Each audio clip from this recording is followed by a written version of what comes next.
Olá a todos.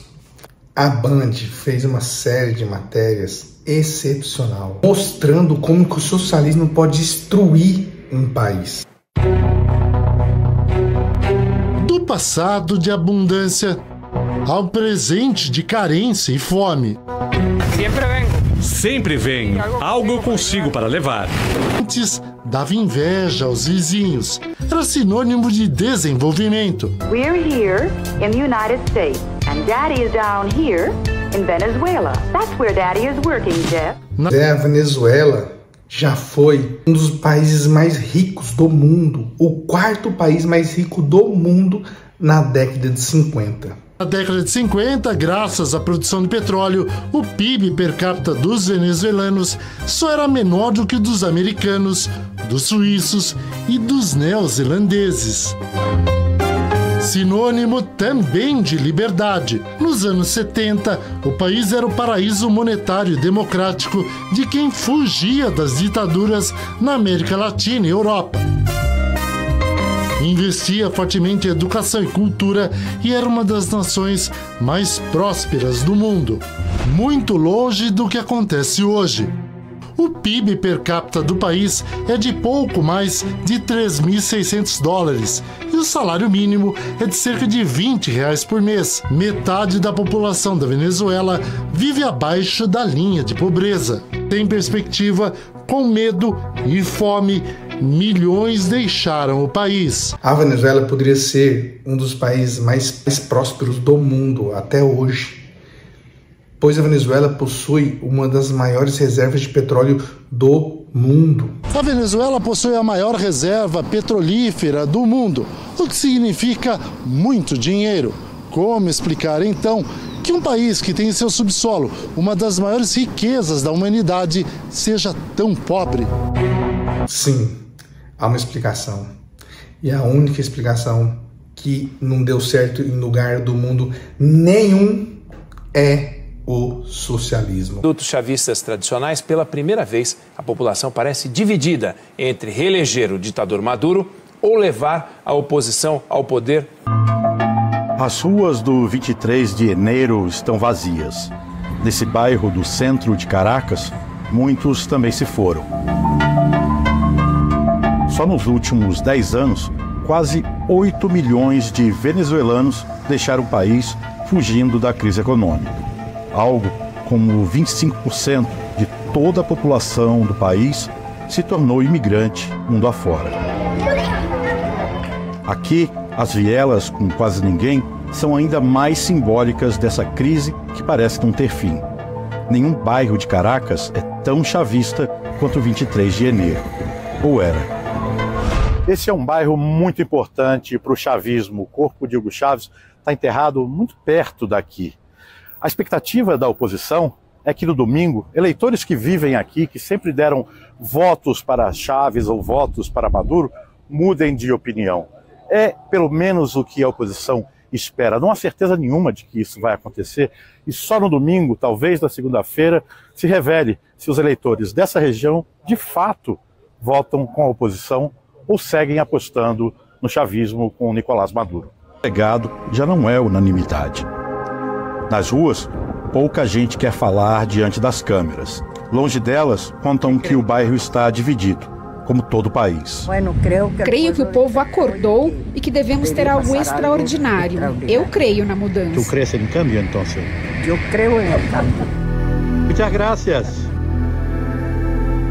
Enfim, até que enfim, as pessoas estão começando a abrir os olhos e ver que precisa de mudança.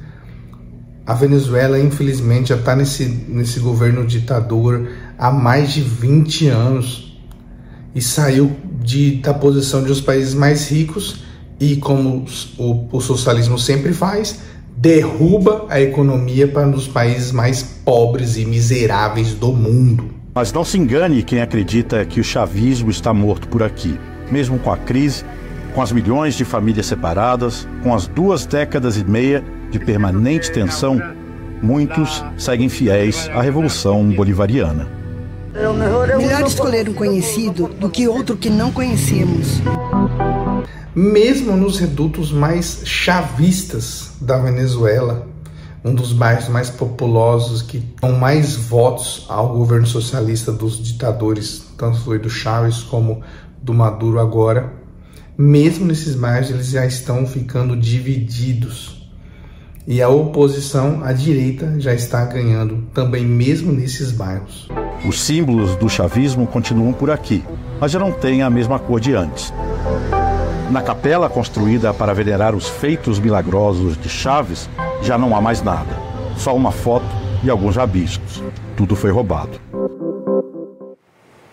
E o triste e o que não dá de entender, é que mesmo na miséria, na fome, vendo esse governo devastador, mesmo assim ainda continua fiel, continua cego, votando em um governo desse. Por quê? Não dá de entender. É que ao ponto que chega o ser humano fazer uma capela para venerar um ditador, realmente não há palavras, não tem como entender isso, Agora vamos dar uma olhadinha nos últimos levantamentos dos principais institutos de pesquisa da Venezuela. Nunca, nos 25 anos do regime chavista, um candidato da oposição aparece com tanta vantagem como Edmundo González Urrutia. A gente selecionou 4 pesquisas e nas 4, Urrutia vence. Olha só, na Delfos, nesse instituto, são 35 pontos de vantagem.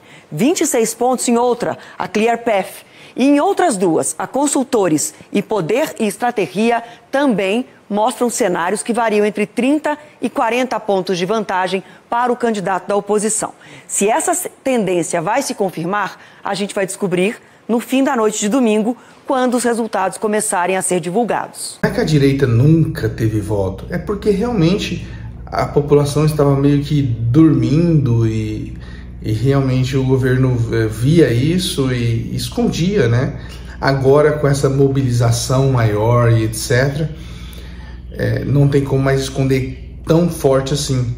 Então, as pesquisas estão um pouquinho mais honestas e estão mostrando que a direita está na frente, o opositor vai ganhar. Não sei quando você está vendo esse vídeo, se é antes ou depois da eleição. Se for antes, se a direita ganhar, será que vai conseguir tomar posse? Se for depois, conseguiu tomar posse? O governo do ditador aceitou a derrota? Espero que sim, né? Eu espero que isso seja o começo de uma mudança, né? O começo de um país que pode, né? E a população merece ter condições melhores, com a riqueza que tem, né?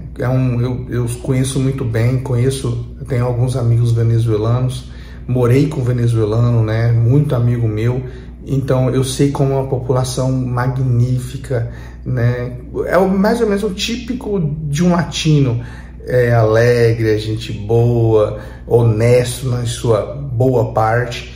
Então, assim, merece. Eu espero que essa eleição tenha sido um divisor de águas e que entre o novo governo que veja isso e que aceite mudanças e que traga mudanças para a Venezuela. Assim esperamos.